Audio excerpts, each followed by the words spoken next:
அனைவருக்கும் வணக்கம். இதுக்கு முன்னாடி ஒரு பதிவுல பிரபஞ்ச சக்தி உள்வாங்கிறத நம்ம அதிகப்படுத்தும் போது நம்மளோட விழிப்புணர்வு நிலையும் அதிகமாகுது அப்படின்னு பார்த்தோம். அதாவது நம்ம லெவல் ஆஃப் காஸ்மிக் எனர்ஜி அதிகமாகும் போது நம்ம லெவல் ஆஃப் கான்சியஸ்னஸும் அதிகமாகுது. ஒரு பக்கம் நம்மளோட எனர்ஜி லெவல் அதிகமாகிட்டே இருந்தாலும் இன்னொரு பக்கம் எப்படி சைக்கிள் டயருக்கு காத்து அடிக்கும் போது ஒரு பஞ்சர் இருந்துச்சுன்னா காத்து லீக் ஆகுமோ அதே மாதிரி நமக்குள்ள இருக்க பிரபஞ்ச சக்தி நம்மள அறியாமலே பல வழிகள்ல லீக் ஆகிட்டு இருக்கு. அதுல ஒரு வழியை பத்தி இன்னைக்கு பார்க்கலாம். பொதுவா இதை பத்தி நம்ம எங்கேயும் படிச்சிருக்க மாட்டோம், கேள்விப்பட்டிருக்க மாட்டோம். நான் இதை படிச்சு தெரிஞ்சுக்கிட்டது வதிம் ஜிலாண்ட் அப்படிங்கிற எழுத்தாளர் எழுதின ரியாலிட்டி டிரான்ஸ்சர்ஃபிங் அப்படிங்கிற புத்தகத்துல இருந்து. பெண்டுலம் அப்படிங்கிறது இந்த பழங்காலத்து கடிகாரத்துல பொதுவா 1 மணி நேரத்துக்கு ஒரு வாட்டி ஒரு மணி ஓசையை கேட்கும். அது கூடவே கடிகாரத்துல இருக்கிற ஒரு கண்ணாடி பெட்டிக்குள்ள நீளமான ஒரு கம்பத்துல கீழே இறுதியில ஒரு பந்து அட்டாச் பண்ண மாதிரி இருக்கும். மணி ஓசையை கேட்கும் போதெல்லாம் இந்த பந்து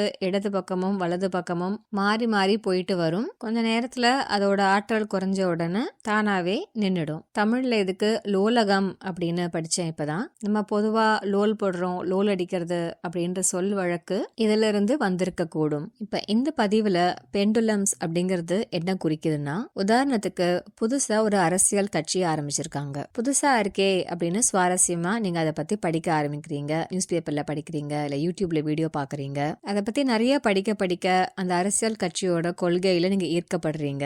கொள்கை இல்லைன்னா கூட அந்த கட்சி எப்படி பரப்பப்பட்டிருக்கோ அந்த அடிப்படையில ஈர்க்கப்படுறீங்க. நாளடைவுல அந்த கட்சியோட கொள்கையே உங்களோட கொள்கையா மாறுது. அந்த கட்சியோட கருத்து சிந்தனைகள் உங்களோட கருத்து சிந்தனையாவே மாறுது. நண்பர்களையோ உறவினர்களையோ பார்த்து பேசக்கூடிய சந்தர்ப்பம் கிடைக்கும் போதெல்லாம் அந்த கட்சி பத்தியே பேசுறீங்க. வாட்ஸ்அப், ஃபேஸ்புக், ட்விட்டர்ல எல்லாம் அந்த கட்சி பத்தின பதிவுகளையே ஃபார்வர்ட் பண்றீங்க. இந்த கட்சி தன்னோட சொந்த விருப்பு வெறுப்பின் பேர்ல இன்னொரு கட்சிய எதிரியா நினைக்குது. அந்த இன்னொரு கட்சியில என்ன தவறு பண்றாங்க, அவங்களால என்னென்ன பாதிப்பு நடந்திருக்கு அப்படிங்கறத பத்தி இந்த கட்சி தலைவர்களோ ஆதரவாளர்களோ அடிக்கடி பேசிக்கிட்டே இருக்காங்க.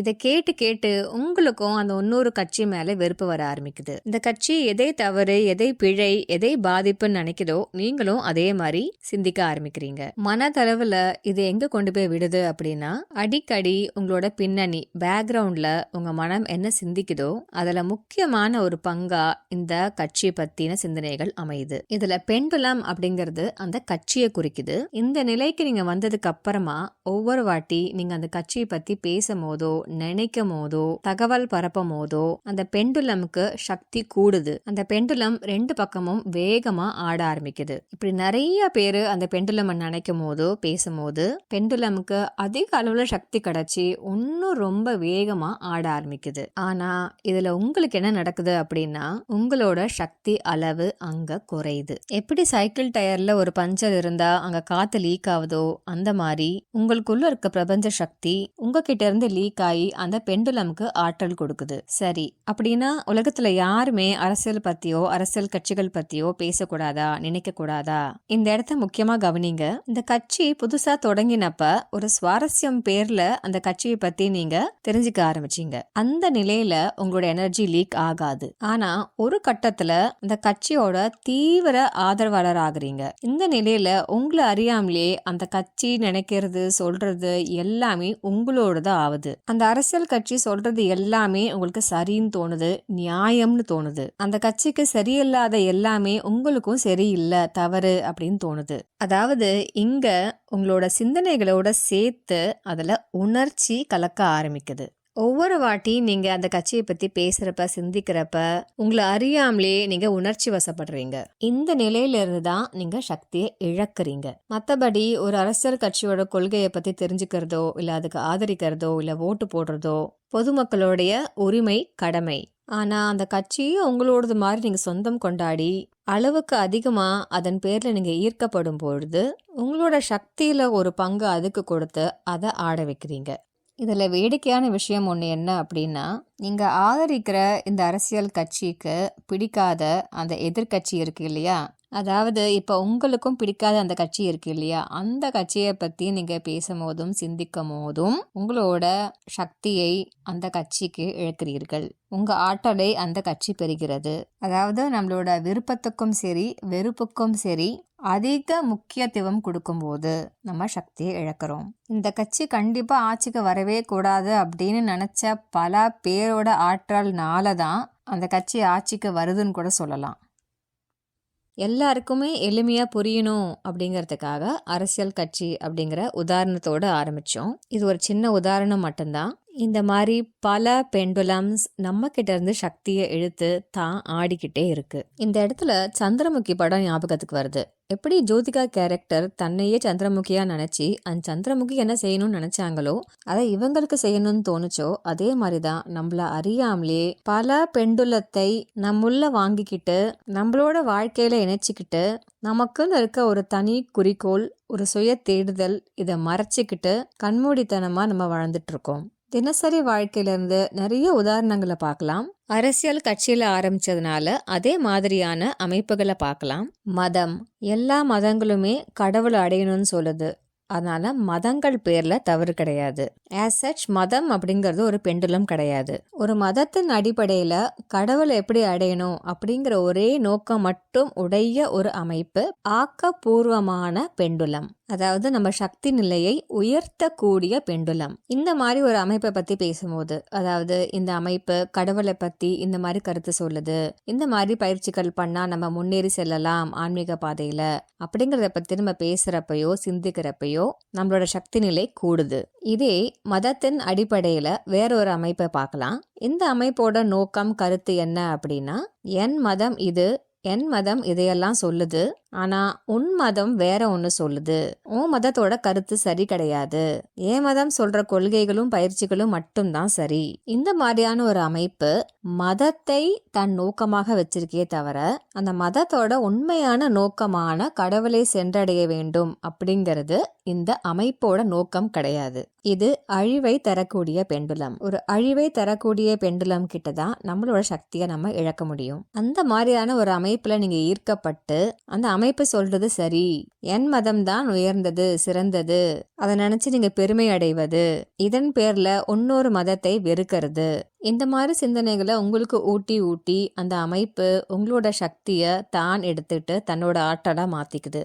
இதை சரியா எப்படி சொல்லணும் அப்படின்னா, நாம் அந்த அமைப்போட உண்மையான நோக்கத்தை புரிஞ்சுக்காம நம்மளோட ஆற்றலை அதுக்கு இழக்கிறோம். அடுத்தது ஜாதி. ஒரு பிறந்த குழந்தைக்கு தான் எந்த ஜாதின்னு தெரியாது. வளர வளர பெற்றோர்களோ தாத்தா பாட்டியோ சமூகமோ நீ இந்த ஜாதியை சேர்ந்தவன் அப்படின்னு சுட்டி காட்டுது. இந்த ஜாதியில பிறந்தவங்க இந்த மாதிரி இருப்பாங்க, இந்த மாதிரி ஆற்றல் இருக்கும், இந்த மாதிரி செயல்களை செய்வாங்க அப்படிங்கிறதுலாம் வளர வளர ஒரு குழந்தை தன்னை சுத்தி இருக்கவங்கள்ட்ட இருந்து இது புரிஞ்சுக்கிட்டு அதை தன்னுடையதை ஆக்கிக்குது.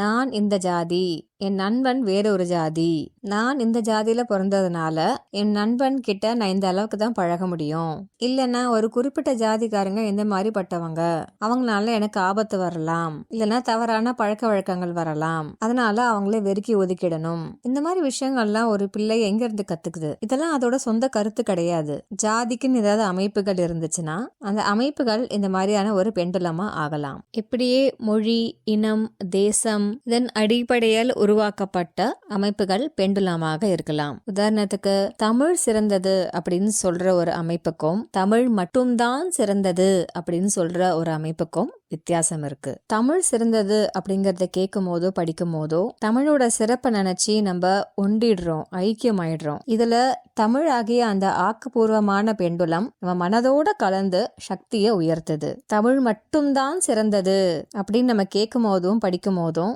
நான் தான் அப்படிங்கிற கர்வம் இடையில வந்துருது. அப்ப தமிழின் சிறப்பு அப்படிங்கிற தூய்மையான நோக்கம் போய் நான் தமிழன் நீ வேறொருவன் அப்படிங்கிற வேறுபாடு அங்க உருவாகுது. இது நம் தலைக்கு மேல் ஏறி நம் சக்தியை குறைக்கிறது. இந்த மாதிரி மனிதர்களுக்குள் வேறுபாட்டை உண்டாக்கக்கூடிய எல்லா அமைப்புகளும், அது அரசியல் கட்சி, ஜாதி, மதம், இனம், தேசம் எதன் அடிப்படையில் இருந்தாலும் சரி, நான் இது நீ அது, நான் வேறு நீ வேறு அப்படி பிளவினை உண்டாக்கும் எல்லாமே அழிவை தரக்கூடிய பெண்டுலம். இதன் பேர்ல நம்ம தீவிரமா ஈர்க்கப்படும் பொழுது நம்மளோட சக்தி குறைகிறது. இங்க இன்னொரு விஷயம் என்ன அப்படின்னா, இந்த மாதிரி மதங்கள் ஜாதிகள் இதெல்லாமே பொதுவா மனிதர்களை பிளவுபடுத்துது அப்படின்ட்டு எண்ணி அதுக்கு எதிராக ஒரு அமைப்புகள் உருவாகுது இல்லையா? அதாவது ஜாதிகள் இருக்கக்கூடாது, மதங்கள் இருக்கக்கூடாது அப்படின்ட்டு அந்த அமைப்புகளும் அழிவை தரக்கூடிய பெண்டுலம் தான். இந்த இடத்துல மனிதர்களை ஒன்றுபடுத்த வேண்டும் அப்படிங்கிற நோக்கம் வேறு, மனிதர்களை பிளவுபடுத்தும் ஜாதியும் மதமும் ஒழிய வேண்டும் அப்படிங்கிற நோக்கம் வேறு. மனிதர்களை ஒன்றுபடுத்த வேண்டும் அப்படிங்கறது மட்டும்தான் ஒரு அமைப்போட நோக்கமா இருந்துச்சுன்னா அது ஆக்கப்பூர்வமான பெண்டுலம். ஆனா இதன் பேர்ல இன்னொரு கொள்கையை இன்னொரு அமைப்பை அழிக்கணும் அப்படின்ட்டு இருக்கிற ஒரு நோக்கம் அழிவை தரக்கூடிய பெண்டுலம். சரி, பெரிய அளவுல இருக்கக்கூடிய இந்த மாதிரி அமைப்புகள்ல இருந்து கீழே இறங்கி சமூகத்துக்கு வரலாம். கல்வி அறிவை வளர்க்கக்கூடியது, அதுல மாற்று கருத்தே கிடையாது. ஒரு அற்புதமான விஷயம் கல்வி. நீங்க நிறைய படிச்சிருக்கீங்கன்னு வச்சுக்கலாம். ஒரு வயதான கிராமத்துல இருக்கிறவங்க, பள்ளிக்கூடத்துக்கு போகாதவங்க, இவங்கள பாக்குறப்ப உங்களுக்கு என்ன அபிப்பிராயம் தோணுது? நம்மள மாதிரி இவரும் இன்னொரு மனிதர் அப்படின்னு நினைப்பீங்களா? இல்லைன்னா ஏதோ கிராமத்தால படிக்காதவர், இவருக்கு பெருசா ஒன்னும் தெரிஞ்சிருக்காது, அறிவெல்லாம் பெருசா ஒன்னும் இருக்காது அப்படின்னு நினைப்பீங்களா? நம்மள நிறைய பேரு, முக்கியமா நிறைய படிச்சிருந்தா படிக்காத ஒருத்தரை பார்த்து என் மரியாதைக்கு இவரு தகுதி அற்றவர் அப்படின்னு தான் பெரும்பான்மையான சமயத்துல நமக்கு உள்ள சிந்திக்கிறோம். அதாவது ப்ரோக்ராம் பண்ணி விட்ட மாதிரி ஆட்டோமேட்டிக்கா நமக்குள்ள இருந்து வர கருத்து, அபிப்பிராயம் இதுதான். அதாவது சமுதாயத்துல கல்வியோட சிறப்பு ஒரு பக்கத்துல இருந்தாலும் படித்தவர்கள் மட்டும்தான் மேன்மையானவர்கள், படிக்காதவர்கள் இழிவானவர்கள் அப்படின்னு ஒரு சமுதாய சிந்தனை இருக்கு இல்லையா? அது ஒரு பெண்டுலம், அழிவை தரக்கூடிய பெண்டுலம். அப்ப ஒவ்வொரு வாட்டியும் உங்களுக்குள்ள நான் நிறைய படிச்சிருக்கேன், எனக்கு இது தெரியும் அது தெரியும், என் அளவுக்கு இவங்க எல்லாம் படிக்கல அப்படிங்கிற சிந்தனையோட அடிப்படையில இங்க பேசுகின்ற வார்த்தைகளும் செய்கிற செயல்களும் உங்க சக்தியை இழக்க செய்கிறது. இதையே ஒரு சமுதாய சிந்தனை அப்படின்னு சொல்றோம் அப்படின்னா, இது ஒருத்தரோ 2 பேருக்குள்ள மட்டும் இருக்கிற ஒரு சிந்தனை கிடையாது. இன்னைக்கு பொதுவா படிச்சவங்க நிறைய பேருக்குள்ள இந்த கர்வம் ஒளிஞ்சிட்டு இருக்கு. அதனால இது ஒரு சமூக லெவலுக்கு மாறிடுச்சு. இதே மாதிரிதான் செல்வம், அந்தஸ்து. என்கிட்ட நிறைய காசு இருக்கு, அதனால நான் உயர்ந்தவன். அப்ப காசு இல்லாதவன் என் லெவலுக்கு இல்ல. உண்மையிலே ஒருத்தர் வறுமையான குடும்பத்துல பிறந்து வளர்ந்து கஷ்டப்பட்டு உழைச்சி முன்னேறி ஒரு நல்ல செல்வ நிலையை அடைஞ்சிருக்கலாம். செல்வந்தரா ஆனதுக்கு அப்புறமா அவங்க எந்த மாதிரியான சமூக பெண்டலும்குள்ள போய் ஈர்க்கப்படுறாங்க? இப்ப ஏழ்மையில இருக்க மற்றவர்களை நீங்க எப்படி பாக்குறீங்க? நான் கஷ்டப்பட்டப்ப எனக்கு ஒருத்தவங்க உதவி பண்ணாங்க, அதே மாதிரி இந்த குழந்தையோட படிப்புக்கு நம்ம உதவி பண்ணலாம் அப்படின்ற எண்ணத்துல நீங்க ஒரு தொகையை கொடுத்தீங்க அப்படின்னா அது சுத்தமான நோக்கம், பியோர் இன்டென்ஷன். அப்ப உங்க சக்தி கூடும். ஆனா இதுக்கு இடையில நான் பணக்காரன், நீ ஏழை, உன்கிட்ட படிக்கிறதுக்கு வசதி இல்ல, அதனால நான் உனக்கு இந்த தொகையை கொடுக்கறேன், நான் உனக்கு உதவி செய்கிறேன் அப்படிங்கிற கர்வம் கொஞ்சம் வந்தா கூட அந்த சுத்தமான நோக்கம் சிறிதளவிலையாவது அசுத்தமாகிறது. அப்ப செல்வம், அந்தஸ்து அப்படிங்கிற அந்த சமூக பெண்டுலமுக்கு உங்களோட சக்தியை இழக்கிறீங்க. அப்ப இந்த மாதிரி சமூக பெண்டுலம் இன்னும் தலை விரித்து ஆடுது. அதாவது அதுக்கு ஆற்றல் கூடி சமூகத்துல இன்னும் நிறைய பணக்காரர்கள் அவங்களோட கர்வம் தலைக்கு மேல ஏற செய்கிறது. இது ஒரு கூட்டு முயற்சி மாதிரி. நம்ம பெண்டுலமுக்கு ஒரு சக்தி கொடுத்தோம் அப்படின்னா அது இன்னும் 10 பேரை சேர்த்து இழுத்துக்கும்.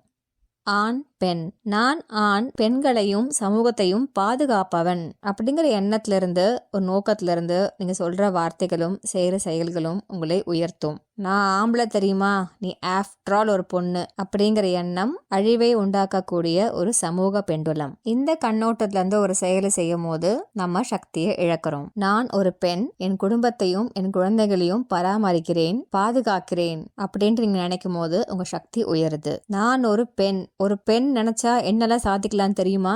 ஆண்கள் பெண்களை அடிமைப்படுத்துவதை நான் ஆமோதிக்கிறேன். இந்த மாதிரி சிந்தனைகள் எங்கிருந்து வருது அப்படின்னா நாம் சக்தியை இழக்கக்கூடிய சமூக பெண்டலத்துல இருந்து. அதே மாதிரி ஆத்திகன் நாத்திகன். கடவுள் இல்லை அப்படின்னு உங்களுக்கு தோணுச்சுன்னா அதுல தனிப்பட்ட முறையில தவறு அப்படின்னு எதுவும் கிடையாது. ஆனா கடவுளை நம்புறவங்க எல்லாருமே முட்டாள்கள் அப்படின்னு நமக்கு எண்ணம் வரும்போது நாத்திகம் அப்படிங்கிற பெண்டலத்துக்கு நம்மளோட சக்தியை இழக்கிறோம். நான் சரி நீ தவறு அப்படின்ற எண்ணம் தொடங்கும் போதுதான் நமக்கு பிரச்சனை ஆரம்பிக்குது. நீ கடவுளை நம்புறியா, சந்தோஷம், அது உன்னோட விருப்பம், அதுல எந்த தவறும் இல்ல அப்படின்னு நினைக்கும் போது நம்ம நாத்திகவாதியா இருந்தாலும் நம்ம சக்தியை இழக்க மாட்டோம். ஆனா கடவுள் இல்ல அப்படிங்கறத நிரூபிச்சு காட்டணும் அப்படிங்கறதுக்காக தோண்டி தோண்டி ஆதாரங்கள் கலெக்ட் பண்றாங்க இல்லையா, அவங்களோட ஒவ்வொரு செயல்லையும் அவங்க சக்தியை இழந்துகிட்டே இருக்காங்க. அதே மாதிரியானதுதான் விஞ்ஞானம், மெய்ஞானம். அறிவியல் ஆராய்ச்சியில இருக்க நிறைய பேர் சொல்லி நம்ம கேள்விப்பட்டிருப்போம். கடவுள், ஆன்மீகம், ஜோதிடம் இது எல்லாமே போய் முட்டாள்தனமானது, மூட நம்பிக்கைகள், அறிவியல் பூர்வமான ஆதாரம் இல்லாதவை.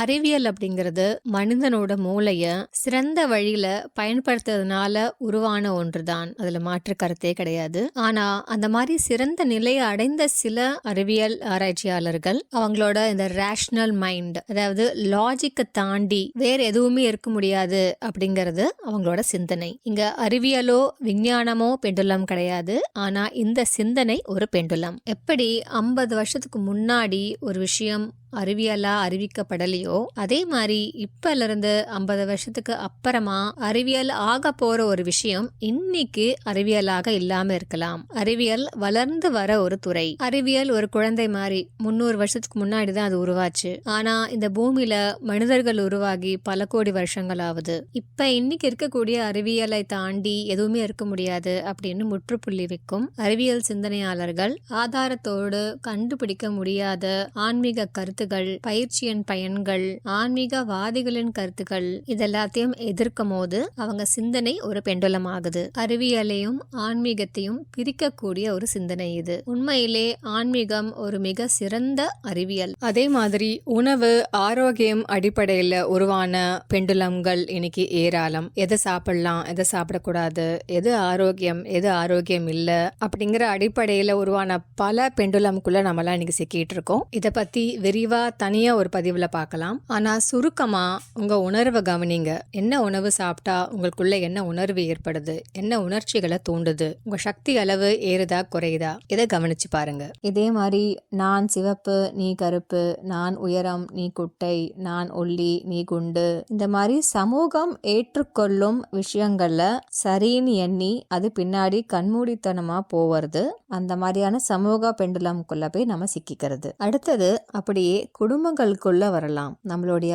பெற்றோர்கள், தாத்தா பாட்டிகள் மிக பெரிய பெண்டுலம்ஸ்.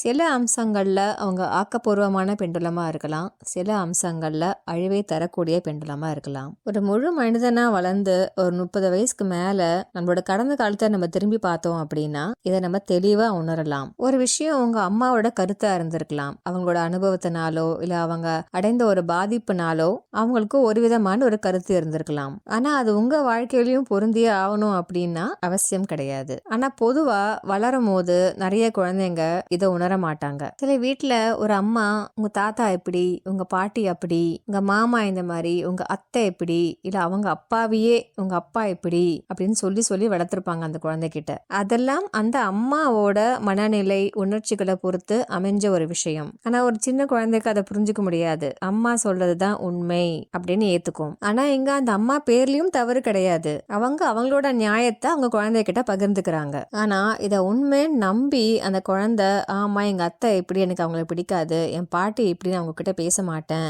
அப்படின்னு நினைக்கிற ஒவ்வொரு தருணமும் அவங்கள அறியாமலே அவங்க அம்மா அப்படிங்கிற பெண்டுலத்துக்கு, அந்த பெண்டுலத்தோட சிந்தனைக்கு இவங்களோட சக்தியை இழக்கிறாங்க. ஒரு உதாரணத்தை எடுத்துக்கலாம். அம்மா அப்பா விவாகரத்து நடந்ததுக்கு அப்புறமா ஒரு குழந்தை அம்மா கிட்ட வளருது. உங்க அப்பாவுக்கு இந்த மாதிரி பழக்க வழக்கம்லாம் இருந்துச்சு, இந்த மாதிரி எனக்கு துன்பத்தை கொடுத்தாங்க அப்படின்னு அந்த அம்மா சொல்லி சொல்லி அந்த குழந்தைய வளர்க்குறப்ப, அப்பா அப்படின்னா அந்த மனிதன் இப்படிப்பட்டவர் அப்படின்ட்டு ஒரு கணிப்பு அந்த குழந்தைக்குள்ள இருக்கும். இந்த குழந்தை பெருசாகி வளர்ந்து ஒரு 20-30 வருஷத்துக்கு அப்புறமா என்னைக்காவது ஒரு நாள் தன்னோட அப்பாவை சந்திச்சு கொஞ்ச நாள் பழக வாய்ப்பு கிடைச்சதுன்னா அந்த வளர்ந்த பிள்ளைக்கு புரிய வரும், அம்மா இதெல்லாம் சொன்னாங்க, அது அம்மாவோட கருத்தின்படி அம்மாக்கு நடந்த அனுபவத்துல, இல்லைன்னா அந்த சமயத்துல அப்பா இந்த மாதிரி ஒரு மனிதராக இருந்திருக்காங்க. ஆனா இப்ப நான் பார்த்துட்டு இருக்க இந்த மனிதர் வேறு விதமா எனக்கு தோன்றாங்க அப்படின்ட்டு அந்த வளர்ந்த மனிதன், அந்த பிள்ளை சிந்திக்க ஆரம்பிக்கும் போது அம்மா வளர்த்த அந்த பெண்டுலத்துல இருந்து வெளியில வராங்க. இன்னொரு உதாரணம் எடுத்துக்கலாம். இந்த பழக்கம் நிறைய குடும்பத்துல வழக்கமானது. நெருக்கமான உறவினருக்கு கல்யாணத்துக்கு என்ன பரிசு கொடுக்கலாம் அப்படிங்கறத எது பொறுத்து இருக்கும் நிறைய வீடுகள்ல அப்படின்னா, அவங்க நமக்கு என்ன செஞ்சிருக்காங்க, அவங்க எத்தனை பவுன் நகை வச்சிருக்காங்க, திருப்பி நம்ம அவங்களுக்கு அதையே கொடுத்தா போதும், அவங்க 1 கிராம் மோதிரம் தானே கொடுத்தாங்க, நம்மளும் 1 கிராம் மோதிரம் கொடுத்தா போதும். அதாவது பொருள் அடிப்படையில அவங்க என்ன எனக்கு செஞ்சாங்க, மனதார சோறு போட்டிருப்பாங்க, கஷ்டத்துல இருக்கும் போது ஆதரவளிக்கும்படி ஒரு வார்த்தையை சொல்லியிருப்பாங்க, அது எல்லாமே மறந்துடும். எவ்வளவு பணம் அவங்க பாக்கெட்ல இருந்து எனக்கு வந்திருக்கு, இந்த மாதிரியான குடும்ப சிந்தனைகள் அழிவை தரக்கூடிய பெண்டுலம்ஸ்.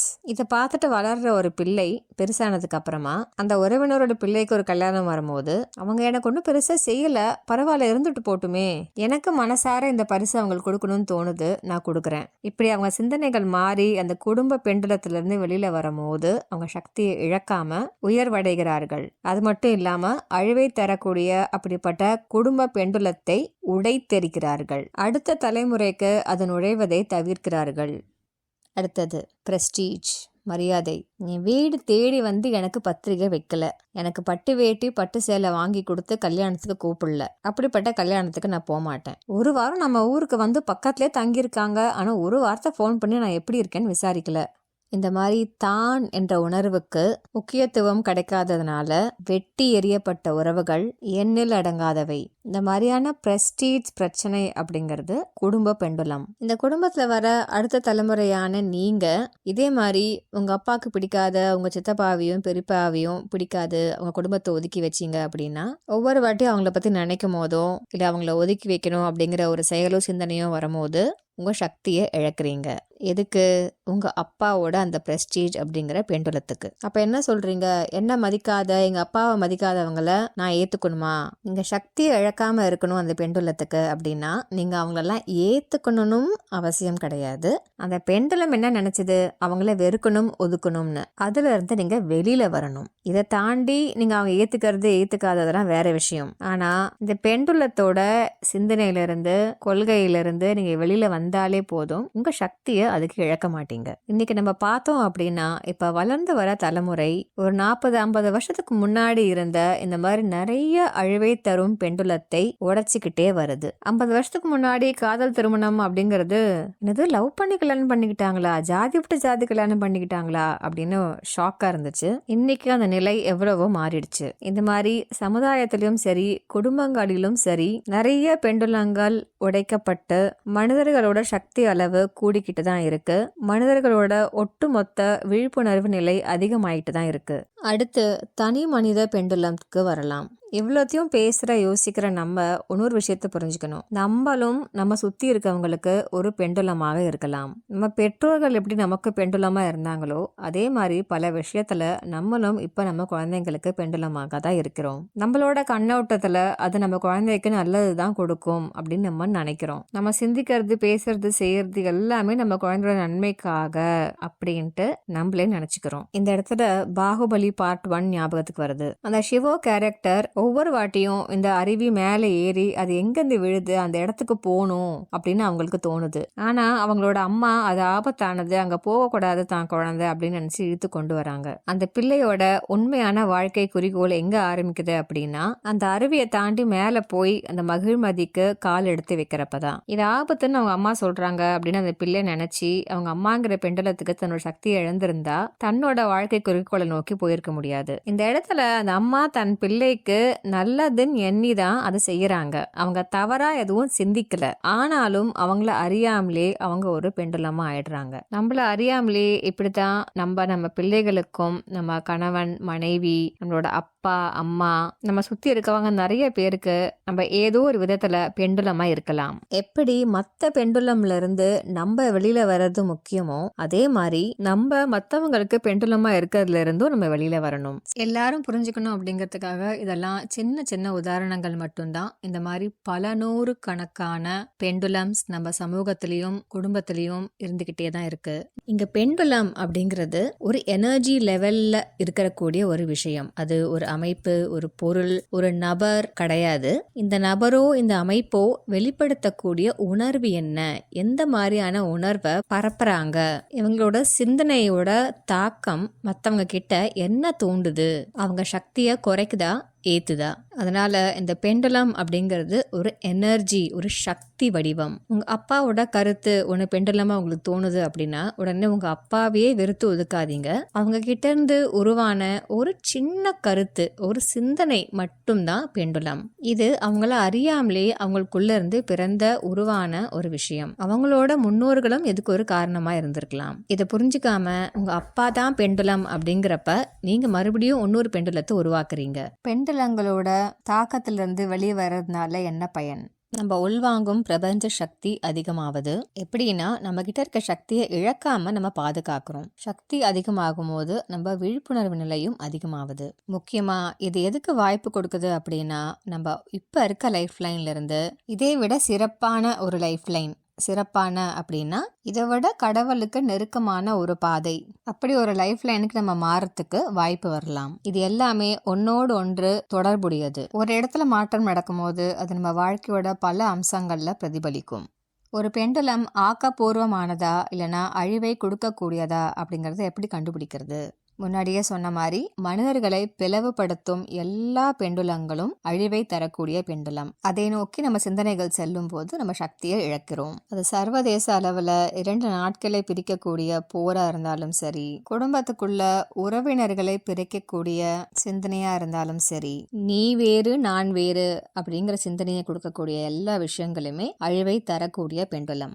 ஆன்மீக வளர்ச்சியோட குறிக்கோளே இணைக்கிறது தான். யோகா அப்படிங்கிறதுக்கு இணைப்பு, யூனியன் அப்படின்னு பொருள் சொல்றாங்க இல்லையா? நமக்குள்ள இருக்க குண்டலினி தாய் அந்த சக்தியையும் வெளியில இருந்து வரக்கூடிய பிரபஞ்ச சக்தியும் இணைக்கிறது. மனிதர்கள், மற்ற உயிரினங்கள், உயிர் இல்லாத மற்ற பொருட்கள் எல்லாமே ஒண்ணுதான், எல்லாமே அந்த கடவுளோட அம்சங்கள் தான் அப்படின்னு எல்லாத்தையும் ஒன்னா இணைக்கிறது. நான் மனிதன் நீ கடவுள் அப்படின்னு நிலையை மாறி நாம் கடவுள் அப்படின்னு நம்ம அந்த கடவுள் கிட்ட போய் இணையறது. இந்த இணைப்பை தரக்கூடிய எல்லா விஷயமுமே ஆக்கப்பூர்வமான பெண்டுலம். நம்மள நாமே கொஞ்சம் உன்னிப்பா கவனிச்சா நமக்கு புரியும். சில சமூக பிரச்சனை இல்ல குடும்ப பிரச்சனைகளை பத்தி நம்ம பேசும்போதோ இல்ல சிந்திக்கும் போதோ நம்ம உணர்ச்சி வசப்படுவோம். கோபம் வரலாம், இல்ல சோகம், இல்ல குற்ற உணர்வு, இந்த மாதிரி 200க்கு கீழே இருக்க உணர்ச்சிகள் எல்லாம் நமக்கு ததும்புது அப்படின்னா அது ஆக்கப்பூர்வமா இருக்க முடியாது.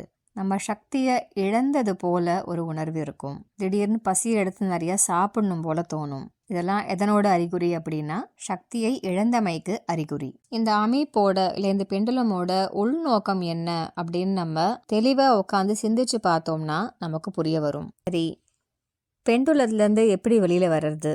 இந்த விஷயத்துல உங்களோட தனிப்பட்ட கருத்து என்ன, உங்க உள்ளுணர்வு என்ன சொல்லுது, அதை கவனிச்சு பாருங்க. எது நிஜம், எது உண்மை அப்படிங்கிறத தெரிஞ்சுக்கணும் அப்படிங்கிறதுக்கு முக்கியத்துவம் கொடுங்க. இந்த நிலையிலேருந்து வெளியில வந்து நடுநிலைக்கு வாங்க. சரியா தவறா இதெல்லாம் தாண்டி உண்மையா பொய்யா அப்படிங்கிறத யோசிச்சு பாருங்க. ஏன்னா ஒருத்தருக்கு சரின்னு படுறது இன்னொருத்தருக்கு தவறா இருக்கலாம். பெண்டுலம்ஸ் பற்றி எனக்கு புரியுது, ஆனால் அந்த சிந்தனைகளை விட்டு என்னால் வெளியே வர முடியல, என்ன செய்யலாம்?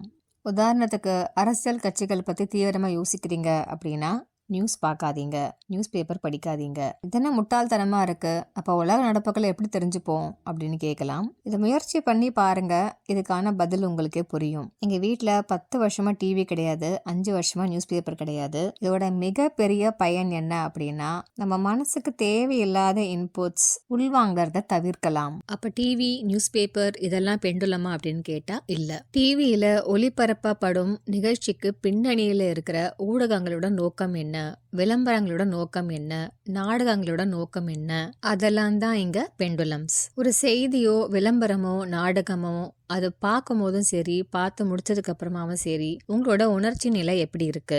செய்தியை பார்க்கும் போதெல்லாம் உங்களோட உணர்வு 200க்கு கீழே இருக்கக்கூடிய உணர்ச்சி நிலைகள், அதாவது பயம், கோபம், ஆக்ரோஷம், கர்வம், குற்ற உணர்வு, பொறாமை, வெறுப்பு, சோகம், ஆதிக்கம், அவமானம், இந்த மாதிரி உணர்ச்சிகளை ஏற்படுத்துது அப்படின்னா தினந்தோறும் அதே கேட்க கேட்க இதே மாதிரியான ஃப்ரீக்குவன்சிக்கு நீங்களும் டியூன் ஆக ஆரம்பிக்கிறீங்க. சில பேர் இந்த மாதிரி செய்திகளை பார்த்துட்டு டக்குன்னு அதெல்லாம் மறந்துட்டு அவங்களோட சக்தி நிலையை உயர்த்திக்கிட்டு அடுத்த வேலைக்கு போயிடுவாங்க. ஆனா சில பேரால ஒரு செய்தியையோ நாடகத்தையோ பார்த்துட்டு அதுல இருந்து வரக்கூடிய உணர்வுகளும் உணர்ச்சிகளிலிருந்தும் வெளியில வர முடியாம அதே பின்னணியில அவங்க பேக்ரவுண்ட்ல அவங்க மைண்ட்ல நாள் முழுக்க ஓடிக்கிட்டே இருக்கும். இதுல எந்த வகை நீங்க அப்படின்னு யோசிச்சுட்டு இதன் அடிப்படையில டிவி பார்க்கலாமா இல்லையா, எந்த மாதிரி நிகழ்ச்சிகள் டிவியில பார்க்கலாம், எந்த மாதிரியான செய்திகளை நியூஸ் பேப்பர்ல படிக்கலாம் அப்படின்ட்டு யோசிச்சு பாருங்க.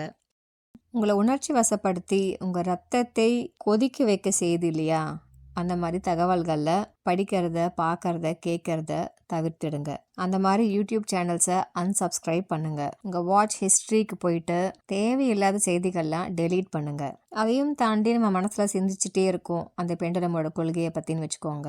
அதை பற்றி நம்ம இன்னொருத்தவங்க கிட்ட பேசும்போது, இல்லைனா வாட்ஸ்அப் ஃபேஸ்புக்லலாம் ஷேர் பண்ணும் போது எரியிற நெருப்பில் எண்ணெயை ஊற்றுற மாதிரி நம்ம சக்தி அளவு இன்னும் குறையுது. அப்போ நம்ம சிந்தனைகளில் யார்கிட்ட பகிர்ந்துக்க கூடாதா அப்படின்னா, சாதாரணமாக பேசுங்க.